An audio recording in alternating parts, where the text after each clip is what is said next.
I think you can think about the new things we're doing in Thief 2 along sort of two major areas. One is I think we're going to end up with a lot tighter design based on our experiences with Thief 1.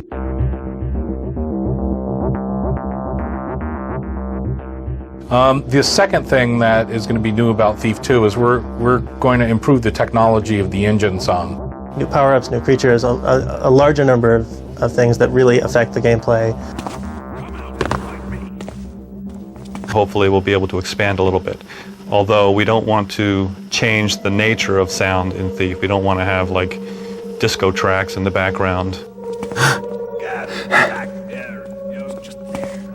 We put together a really great team for Thief 2. We've got some of the original team back. The lead designer, Tim Stallmock, was the lead designer on Thief. Randy Smith was also, who's a senior designer on Thief 2, was also one of the designers on Thief. We've also got Sarah Varelli, who's a longtime Looking Glass person, who was a designer on Thief. We've added a bunch of new folks, too.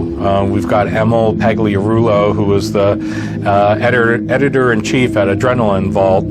A person we've worked with a whole lot, who's done a lot of voice acting for us, in fact.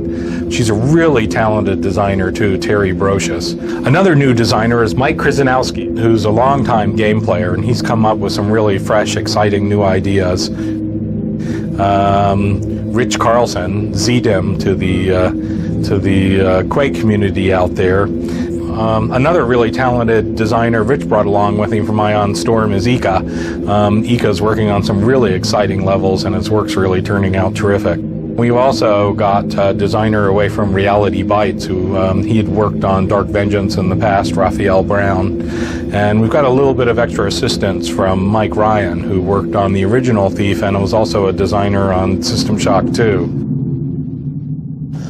One big difference between Thief and a lot of action games is that it's got a lot of story to it. An experience that tells a story but that doesn't take away from the action.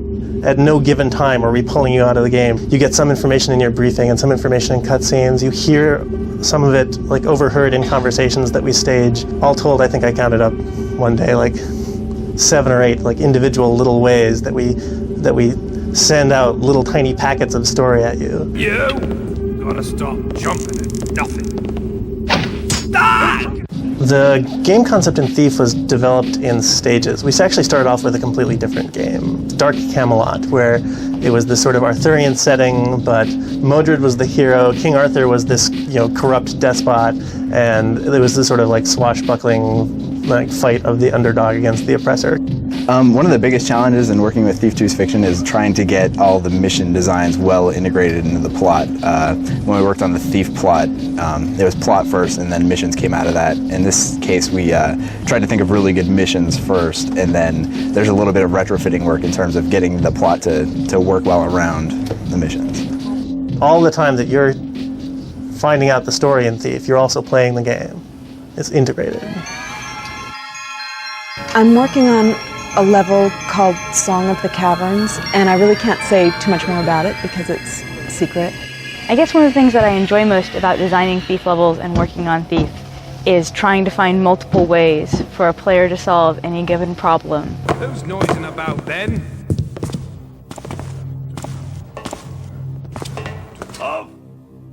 There are 3 main artists.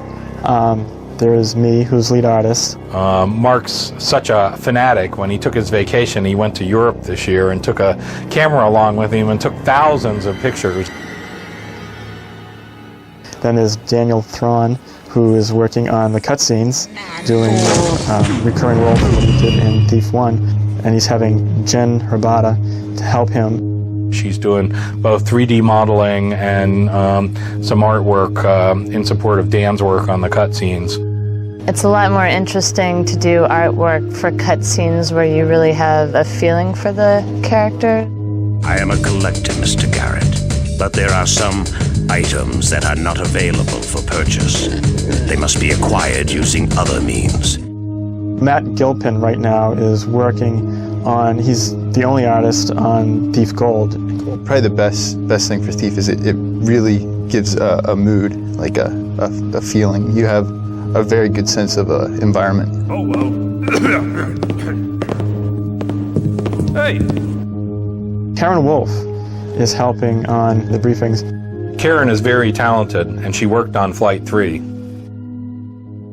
For our programming team on Thief 2, we've got Pat McElhadden, who's been a long time Looking Glass person. He's worked on a lot of our sort of sound technology. We've also got Bill Farquhar, who's actually done a lot of the special effects for our flight simulator line. A new hire, Alex Duran, he's doing a lot of the sort of basic technology with the installer and the build system. A game engine is a lot more than just a renderer. It's the real sum of all the components in the engine, the AI system, the object system, the renderer, the sound. And that's one of the things that makes the Thief engine so outstanding, is the sum total of all of those parts really takes the engine beyond what most other engines can do. Most people think that playtesting is fun and they get to play video games all day. And in that, they're right. And it's really fun and you get to play video games all day. But a playtester really also has to be really meticulous and just do tedious work that gets to be no fun at all. I can read the Wheel of Fate. Will Thief Gold ship on Monday? It's a heart, so that's good. Things are looking good, I must say. Playtesting allows people that don't have any idea how the game works to give their feedback and, you know, say, I don't understand this. You guys have been working on this way too long. You know the plot and the story, and it makes sense to you because you made it up, but it doesn't make sense to us. The audio department is 3 people. It's myself, a guy named Kamal, and a guy named Ramin. It's nice to have them aboard. Pretty much everyone splits duties and does everything. Thief is very interesting sound-wise because it's one of the first games that really uses sound as a central part of the gameplay. Hey! What was that noise? Is that you? Gotta stop jumping it. You work hard on the sound, and it's nice to have a game that really shows it off. In Thief 2, hopefully we'll be able to expand a little bit. Although we don't want to change the nature of sound in Thief. We don't want to have like disco tracks in the background because it's not appropriate, but hopefully we'll be able to do some more involved things. So after Thief 2, obviously there's talk about Thief 3, there's talk about other sorts of games. Looking Glass, of course, is also famous, aside from action-adventure games, for fantasy role-playing games, and Thief would be a really natural fit for that. Some games have the kind of like really hit potential where you start seeing the action figure or the comic book. At Looking Glass, we have some tremendous art talent, and great sculptors, great artists, guys who've done comic books before. And I'd like Thief to be the kind of game where you can go down to your local comic book store and pick up the Garrett and Victoria action figures. That'd be great. Someone asked me what I do. It's like, well, we make little explosion sounds and we write little stupid songs for computer games and you get paid for it. Well, people go, geez, how do I get that job? Working at Looking Glass is like working at a college dorm. You can work any hours you want as long as it's 18 a day. So, Working at Looking Glass is a little bit like being stuck on a long bus ride with 50 of your brothers. I haven't actually worked anywhere else in corporate America except for when I was temping as a secretary. It's very different.